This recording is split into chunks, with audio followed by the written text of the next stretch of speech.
কত রকমের রান্না করেছি দেখো, মানে অনেক কিছু আয়োজন আজকের রান্নার। তো কিসের জন্য বলো তো? তো তোমরা জানতেই পারবে এই ব্লগে, তার জন্য পুরো ব্লগটা তোমাদেরকে দেখতে হবে, স্কিপ করে যেও না কিন্তু। পুরো ব্লগটা দেখো, তারপরেই জানতে পারবে কিসের জন্য এত আমি রান্না বাড়ি শুরু করলাম। আমি আইবুড়ো ভাত খাবো, এই যে বিয়ের কোণে মাসি মেসো এসছে আমার। তো তোমরা জেনেই গেলে এই যে পোলাওটা রান্না করছি, আর ভেটকি মাছের মানে ফিশ ফ্রাই করবো বলে তার জন্য সব রেডি করে এই যে ফিশ ফ্রাইটা ছেড়ে দিয়েছি। তার মধ্যে আমার এই গপু সোনাকে দেখো কি সুন্দর, আজকে অনেক দিন পর দেখালাম। আর এই যে দেখালাম মাসির মেয়ে, তার আইবুড়ো ভাত দিচ্ছি, তার জন্য থালা সাজাচ্ছি। এই যে আমার মাসির মেয়ে দেখো এসে বসলো।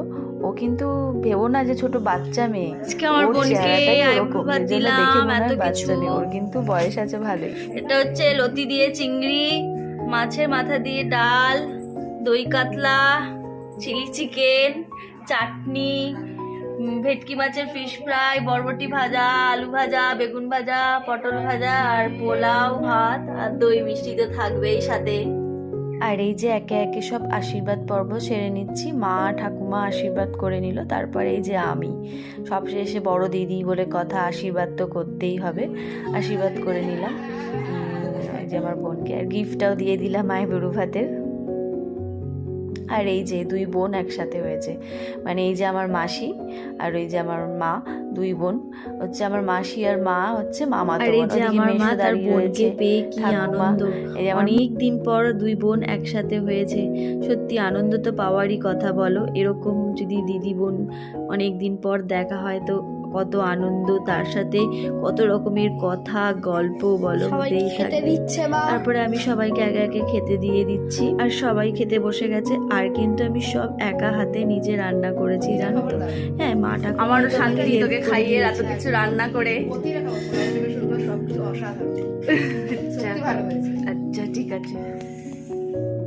আর জানো তো এই যে এত রান্না করেছি আর ওরা যে খেয়ে এত ভালো বলেছে, এটাই আমার কাছে অনেক শান্তি।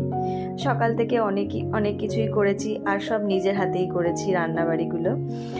আর এই এত কিছু রান্না আমি সত্যি বিয়ের আগে কিছুই পারতাম না। এখন ভাবি এত রান্না কি করে করি। সব কিছুই আমার শ্বশুরবাড়ি থেকে শেখা। আমার শাশুড়ি মা আর ননদরা আসলে, ননদরা যখন রান্না করতো ওই দেখে দেখে শিখে নিয়েছি সব রান্না। এখন ফুচকা পার্টি চলছে, এই যে সবাই মিলে হাত দিচ্ছি, সবাই মিলে ওটা খেয়ে নিচ্ছি। যারা খাবে চলে আসবে। আমাদের দেখা যাচ্ছে না, আমাকে দেখা যাচ্ছে না, আমাকে দেখা যাচ্ছে। এই যে চলে এসেছি, এই যে খাচ্ছি। খুব সুন্দর হয়েছে, মুখটাও সুন্দর হয়েছে। ফুচকাটা এত বড় বড়, এটা কিন্তু হোমমেড না, এটা বাইরে কেনা। তো ব্লগটা এখানেই শেষ করলাম। ভালো লাগলে লাইক কমেন্ট করো আর পেজটাকে ফলো করো।